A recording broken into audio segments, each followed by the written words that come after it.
அனைவருக்கும் வணக்கம். மீன ராசிக்காரர்களுக்கு பூமிக்காரகன் மங்களக்காரகன் என்று சொல்லக்கூடிய செவ்வாய் உச்சம் பெறுவதால் ஏற்படும் விளைவுகள் என்ன, மாற்றம் ஒன்றே மாறாதது என்று சொல்லக்கூடிய வகையில் நன்மை நிறைந்தவையா தீமை நிறைந்தவையாக அமைய போகிறதா என்று பார்க்கும் போது, ராசியின் அதிபதியான குருவிற்கு செவ்வாய் நட்பு கிரகமாக பார்க்கப்படுகிறார். ராசிக்கு மிகவும் சகாயமானவராக இருக்கக்கூடிய செவ்வாய் லாபஸ்தானத்தில் உச்சம் பெறுவது மீன ராசிக்காரர்களுக்கு மிகப்பெரிய அளவில் வரவேற்கத்தக்க ஒரு அமைப்பாக பார்க்கப்படுகிறது. ஏனென்றால் மீன ராசிக்காரர்களை பொறுத்த வரைக்கும் 2 மற்றும் 9ஆம் இடத்தின் அதிபதியாக இருக்கிறாருங்க. தனாதிபதி, குடும்பாதிபதி, பாக்கியாதிபதியாக இருக்கக்கூடிய செவ்வாய் மிகவும் வலுவாக உச்சம் பெற்று லாபஸ்தானத்தில் அமர்வது மீனராசிக்காரர்களுக்கு அமோகமான வளர்ச்சியை ஏற்படுத்தி கொடுக்கக்கூடிய ஒரு அமைப்பாக பார்க்கப்படுகிறது. அது மட்டுமல்லாது செவ்வாயினுடைய சுப பார்வை 2, 5, 6 ஆகிய இடங்களில் மிகவும் அபரிவிதமாக கிடைக்கிறது. 4ஆம் பார்வையாக 2ஆம் இடமான தனஸ்தானத்தை, குடும்பஸ்தானத்தை பார்க்கிறாருங்க.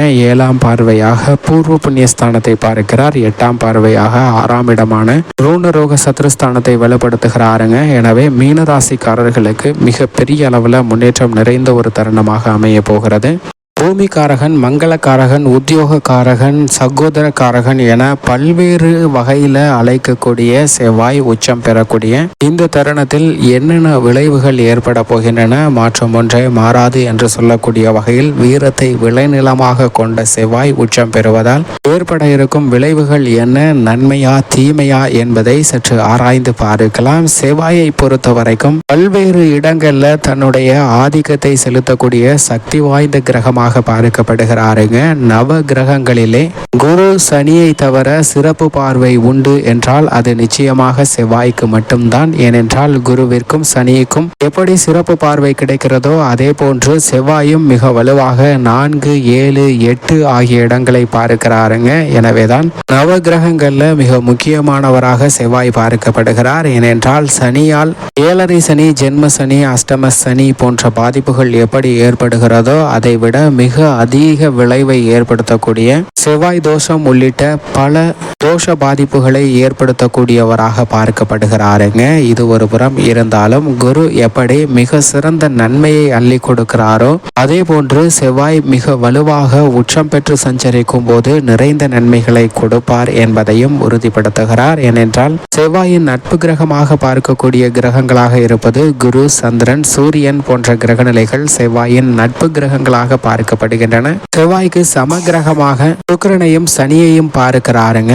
செவ்வாய்க்கு பகை கிரகமாக புதன், ராகு, கேது போன்ற கிரகநிலைகள் இருக்கின்றன. புதனின் பார்வையில் செவ்வாய் சம கிரகமாக தான் பார்க்கப்படுகிறார். ஆனால் செவ்வாயின் பார்வையில் புதன் பகை கிரகமாக இருக்கிறார். அது மட்டுமல்லாது சனியின் பார்வையில் செவ்வாய் பகை கிரகமாக தான் இருக்கிறார். செவ்வாயினுடைய பார்வையில் சனி சமகிரகமாக இருந்தாலும் கூட சனியின் பார்வையில் செவ்வாய் பகை கிரகமாக தான் பார்க்கப்படுகிறார். எனவேதான் சனி செவ்வாய் பார்வை கிடைக்கும் போது அதிக கவனத்துடன் இருக்க வேண்டும். எதிர்பாராத பல பாதிப்புகளை சந்திப்பதற்கான வாய்ப்பு உருவாகும். ஆனால் அதே சமயம் சனியின் ஆட்சி வீடான மகர ராசியில் செவ்வாய் சஞ்சரிக்கும் போது தாங்க உச்சம் பெறுகிறார். என்றால் செவ்வாயின் பார்வையில் சனி சமகிரகமாக இருப்பதால் அவரது ஆட்சி வீடாக இருக்கக்கூடிய மகர ராசியில் உச்சம் பெறுகிறாருங்க செவ்வாய். பிப்ரவரி மாதம் 4ஆம் தேதியிலிருந்து உச்சம் பெறக்கூடிய செவ்வாய் பல்வேறு விதமான வாய்ப்புகளை உருவாக்கி கொடுக்க போகிறார். உச்சம் பெறும் செவ்வாயின் அமைப்பு காரணமாக என்னென்ன விளைவுகள் ஏற்படுகிறது என்று பார்க்கும்போது இந்த விளைவுகள் நன்மையா தீமையா என்று கேட்டால் நிச்சயமாக உச்சம் பெறக்கூடிய ஒரு கிரகத்தின் அமைப்பு என்பது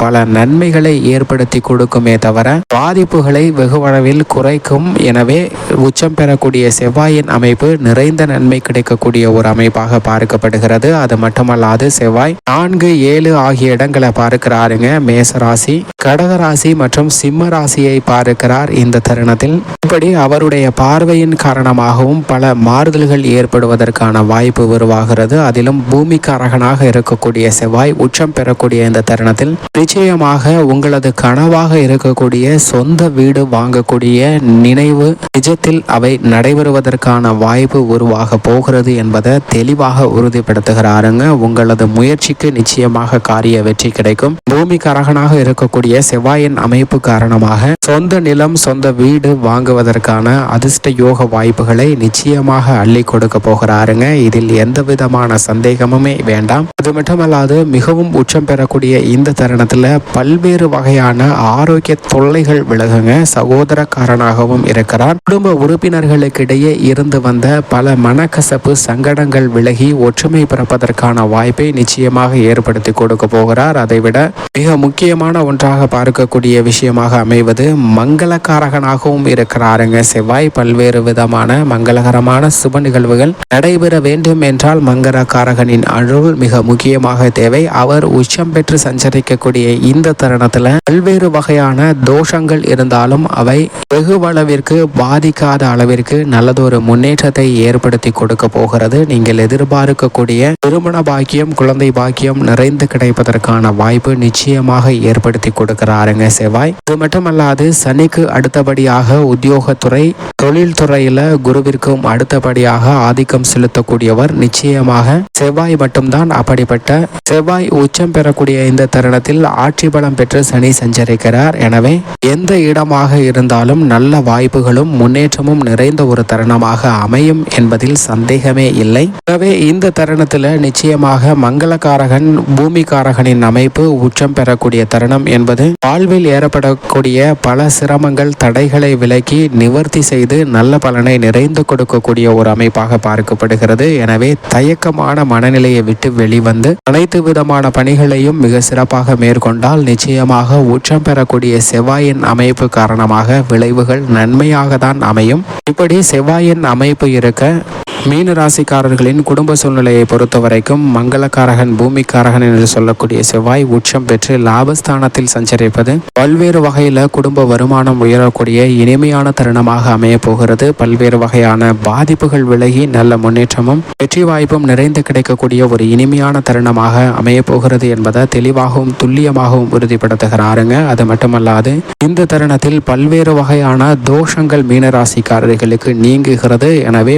பல சுப நிகழ்வுகளில் இருக்கக்கூடிய தடைகள் உட்பட பல தடைகள் அனைத்தும் தகர்த்தெறியப்படுகின்றன. எனவே நல்ல பல முன்னேற்ற வாய்ப்புகள் நிறைந்து கிடைக்க போகிறது. உறவும் நட்பும் பலப்பெறும். புதிய சொத்துக்கள் வாங்குவதற்கான அதிர்ஷ்ட யோக வாய்ப்புகள் நிறைந்து கிடைக்கின்றன. தைரியத்துடனும் தன்னம்பிக்கையுடனும் துணிச்சலுடனும் அனைத்து விதமான பணிகளை மேற்கொள்ளக்கூடிய ஆற்றலை வீரத்தை விளைநிலமாக கொண்ட செவ்வாய் மிகவும் அபரிவிதமாக மீனராசிக்காரர்களுக்கு அள்ளி கொடுக்கிறார். இது வரவேற்கத்தக்க ஒரு அமைப்பாக பார்க்கப்படுகிறது. பல்வேறு வகையில லாபம் நிறைந்த ஒரு தருணமாக நிச்சயமாக அமைய போகிறது. உத்தியோக ரீதியாக எதிர்பார்க்கக்கூடிய சலுகைகள் வாய்ப்புகள் நிறைந்து கிடைக்கும். தொழில்துறை ரீதியாக குரு சனிக்கு அடுத்தபடியாக தனது ஆதிக்கத்தை மிகவும் அதீதமாக செலுத்துகிறாருங்க. எனவே சிரமம் குறைகிறது. எதிர்காலத்தை பற்றி அச்சம் நீங்கக்கூடிய வகையில் நல்ல ஒரு மாறுதல் நிச்சயமாக கிடைக்கும். சொந்த தொழில் புரிதல் சொந்த கட்டிடத்தில் வேலை வாய்ப்பை உருவாக்குதல் போன்ற அனைத்தும் மிக சிறப்பாக கிடைக்கும். மற்றவர்களுக்கு வேலை வாய்ப்பை உருவாக்கி கொடுக்கக்கூடிய வகையில் வளர்ச்சி ஏற்படக்கூடிய ஒரு இனிமையான தருணமாக லாபத்தில் உச்சம் பெற்றிருக்கக்கூடிய செவ்வாய் நிச்சயமாக மாற்றி கொடுக்க போகிறாருங்க. கலைத்துறையில் கிடைத்த வாய்ப்புகளை தக்க வைத்துக் கொள்வதோடு மட்டுமல்லாது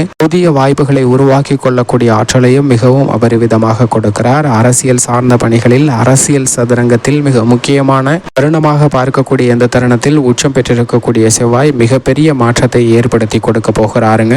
விவசாயம் சார்ந்த பணிகளில் புதிய நிலம் வாங்குதல், விவசாயம் சார்ந்த புதிய உபகரணங்கள் இயந்திரங்கள் வாங்குதல் உள்ளிட்ட பல யோகம் நிறைந்த தருணமாக அமைய போகிறது. மீனராசிக்காரர்கள் புதிதாக ஆடு மாடு கோழி வாங்கி வளர்ப்பிலும் ஈடுபடலாம். விவசாயம் சார்ந்த பணிகளில் இந்த தருணத்தில் ஈடுபடும் போது மிக சிறந்த வளர்ச்சி அபரிவிதமாக கிடைக்கிறது. பெண்மணிகளை பொறுத்தவரைக்கும் உடல் நலம் அதிகரிக்கும். பல வகையான சிரமங்கள் விலகும். மேலும் சாதகமாக மாற்றிக்கொள்ள நிச்சயமாக மீனராசிக்காரர்கள் வாரத்தில் செவ்வாய்க்கிழமை விரதமிருந்து அருகாமையில் உள்ள முருகப்பெருமாள் ஆலயம் சென்று தீபம் ஏற்றி வழிபாடு செய்யுங்கள். அப்படி செய்வதால் நிறைந்த நன்மையும் முன்னேற்றமும் நிச்சயமாக மீனராசிக்காரர்களுக்கு அபரிவிதமாக கிடைக்கும் என்பதை செவ்வாய் தெளிவாகவும் துல்லியமாகவும் உறுதிப்படுத்துகிறார்.